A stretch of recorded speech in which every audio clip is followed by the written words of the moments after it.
Dans un monde sans pitié où il ne règne que la terreur et la souffrance et une guerre éternelle, les Xénos, les Astartes, les humains et les orques se battent pour un combat éternel.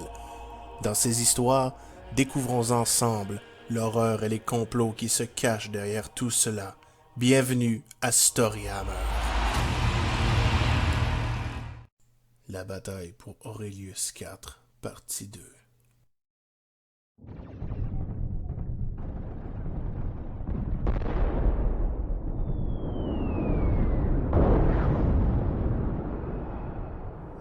Mes seigneurs, les Vengeful One ont réussi à atterrir. Les premières lignes de front se dirigent vers vous. Bien reçu. Nous nous apprêtons à les recevoir. Gardez vos postes et préparez-vous à opposer résistance. Mon nom est Bram, et je suis le défendeur de la première compagnie. Nous nous sommes placés, moi et mes hommes, à la demande d'Alistair, en première ligne aux abords de la ville. Les Vengeful One ont commencé à débarquer dans les extérieurs rurales, et ils s'apprêtent à bientôt franchir nos lignes. Mes troupes sont prêtes à les recevoir. Jamais nous n'avons laissé le chaos opposer sa domination, et jamais nous ne la laisserons commencer ici. À l'instant même, les premières troupes de cultistes du chaos commencèrent à arriver. Elles courèrent et chargèrent complètement décérébrées, accompagnées de quelques Space Marines du chaos. Les premières vagues étaient arrivées et commencèrent à ouvrir le feu. Nous leur répondions. Les gardiens étaient bien équipés. Nous leur avions prêté quelques-unes de nos armes, ce qui faisait qu'ils pouvaient bien défendre l'entrée de la ville. Il n'y avait aucune chance que les troupes de cultistes réussissent à franchir le tir de barrage continu combiné de l'Astra Militarum et de nos hommes. Mais nous n'étions pas surpris. Après tout, les cultistes servaient souvent de chair à canon chez le chaos. Mais vint ensuite les premières vagues de Space Marines du chaos, qui prirent refuge dans les ruines extérieures de la ville. Les intercesseurs et les Hellblasters leur fournirent un tir de destruction massif, qui les mettait en pièces les uns après les autres, les obligeant à arrêter leur course effrénée et à se réfugier dans les remparts. Mais cela leur donnait une meilleure défense. Ils se mirent à appuyer les cultistes qui chargeaient toujours en plus grand nombre. Mais pourtant, cela ne les arrêtait pas. Ils semblaient ignorer la peur et étaient dévoués à la cause de leur seigneur Melchior. Les cultistes tombaient les uns après les autres, sans opposer trop de résistance. Mais cela n'était pas une victoire, juste un avant-goût. Parce que derrière eux, les premières lignes d'ennemis vraiment importants commencèrent à arriver. Les rhinos contenant les berserkers de cornes s'avancèrent. En plus, ils avaient commencé à installer des lignes de lance-missiles qui pouvaient causer d'énormes problèmes. Les tirs de barrage étaient soutenus, mais nous avions également un Vindicator qui était également là pour nous soutenir. Si quelque chose s'approchait de trop près ou était trop imposant, c'était lui qui avait la tâche de les détruire. D'ailleurs, ce fut le cas du Rhino. Lorsque le Vindicator tira, il y eut une explosion. Le Rhino avait formé une boule de feu et n'était plus opérationnel.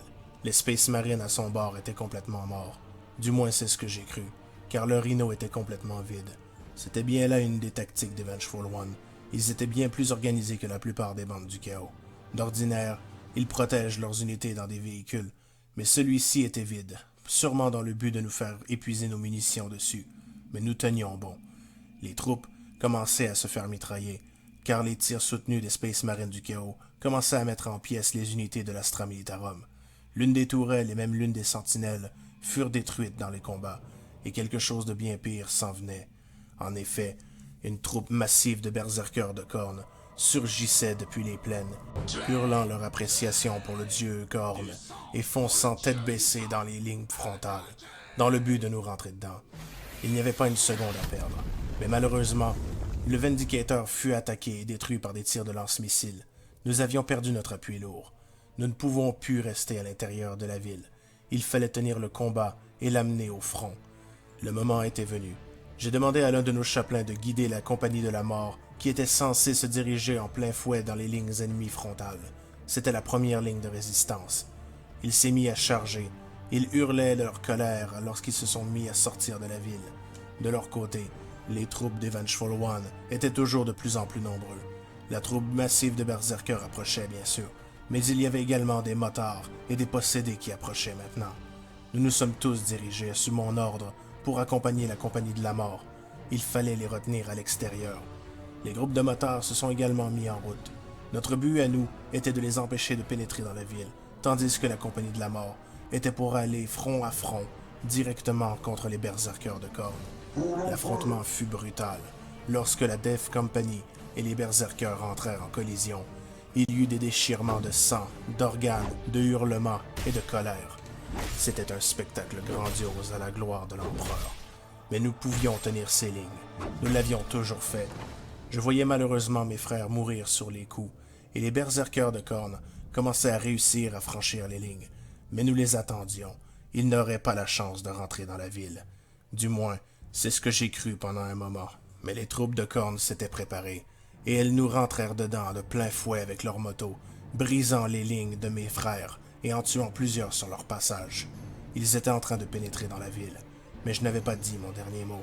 J'ai ordonné aux agresseurs qui s'étaient mis en rang d'ouvrir le feu, les mettant en flammes et les anéantissant. Mais malheureusement, 2 d'entre elles réussirent à franchir les lignes et à tuer des agresseurs sur leur chemin. Ce fut de courte durée, car derrière les lignes, un Predator Ball les attendait et a commencé à lancer son feu ravageur et purificateur sur eux. Les motos explosèrent, tandis que les membres du chaos étaient en train de brûler vivants et de s'effondrer en un tas de cendres. Puis, nous avons retourné la stratégie du chaos contre elles. J'ai ordonné à nos troupes de motards de sortir de la ville par le flanc et d'aller les prendre à revers. De cette façon, nous contrôlerions et la porte d'entrée et les premiers champs de bataille, les forçant à devoir combattre sur plusieurs fronts et à diviser leurs unités. Nous étions en train de les mettre en pièces, et nous avancions, et eux, ils restaient stagnants. J'entendais le bruit des motos, prêts à lancer l'ultracharge pour se lancer contre les ennemis, mais malheureusement, les motos commencèrent à exploser, lorsque des tirs de canons laser jumelés se mirent à les décimer les unes après les autres. Les Predators et les Metabrutus venaient d'arriver sur le champ de bataille. Mais il en faudrait plus que ça pour briser notre morale, car, malgré tout, nous réussissions à tenir les portes. Plus ils approchaient, et plus il nous était facile de les décimer. Je voyais une victoire s'afficher devant nous, mais elle fut de courte durée, lorsque dans le ciel j'entendis hurlements mécaniques nous survoler et lancer des flammes infernales. Un Eldreg venait de nous survoler, et avec ces flammes, avait détruit le Predator Ball qui était à l'arrière. Ils avaient réussi et commençaient à entrer. Mais ce n'était pas la fin, car cette bataille ne fait que commencer.